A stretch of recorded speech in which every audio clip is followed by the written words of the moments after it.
Pernahkah kamu merasa setiap kali Papua dibahas, ceritanya selalu sepotong-sepotong?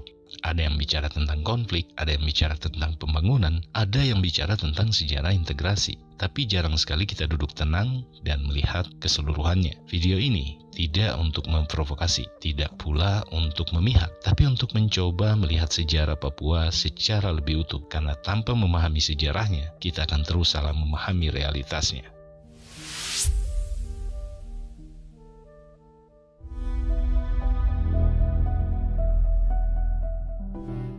Sebelum Republik Indonesia berdiri pada tahun 1945, Papua berada di bawah kolonialisme Belanda sebagai bagian dari Hindia Belanda. Namun posisinya memang tidak sepenuhnya sama dengan wilayah seperti Jawa atau Sumatera.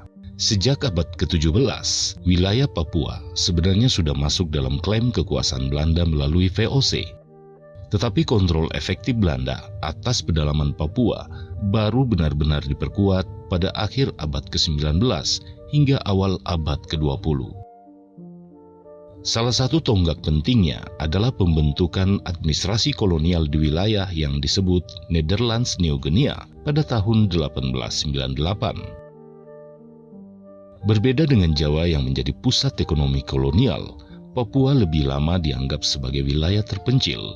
Secara geografis sulit dijangkau, secara ekonomi belum dieksploitasi secara besar-besaran, dan secara sosial memiliki ratusan suku dengan bahasa dan struktur adat yang sangat beragam.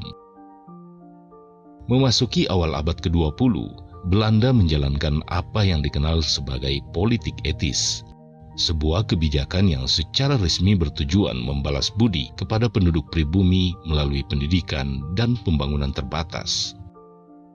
Di Papua, kebijakan ini berjalan lebih lambat dibandingkan wilayah barat Indonesia. Infrastruktur dan pendidikan formal baru berkembang signifikan setelah Perang Dunia Kedua. Lalu tibalah tahun 1945, Indonesia memproklamasikan kemerdekaannya.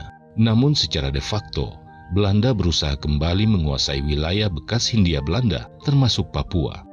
Perjuangan diplomasi dan militer antara Indonesia dan Belanda berlangsung selama 4 tahun.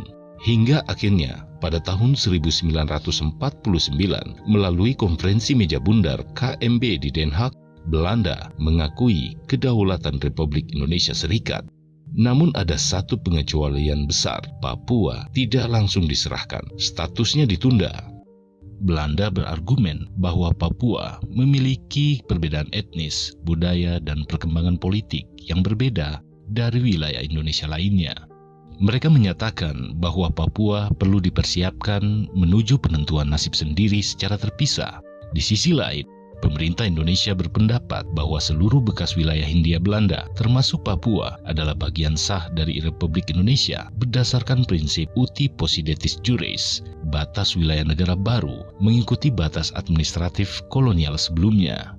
Perbedaan inilah yang menjadi titik awal konflik diplomatik panjang. Memasuki tahun 1950-an, Belanda mulai mendorong pembentukan identitas politik Papua yang lebih terpisah. Pendidikan diperluas, elit lokal mulai dilibatkan dalam administrasi, simbol-simbol nasional Papua mulai dibahas. Pada tahun 1961, bahkan dibentuk New Guinea Rat atau Dewan Nugini, sebuah dewan perwakilan lokal. Di tahun yang sama, simbol seperti bendera bintang kejora dan lagu Hai Tanahku Papua diperkenalkan.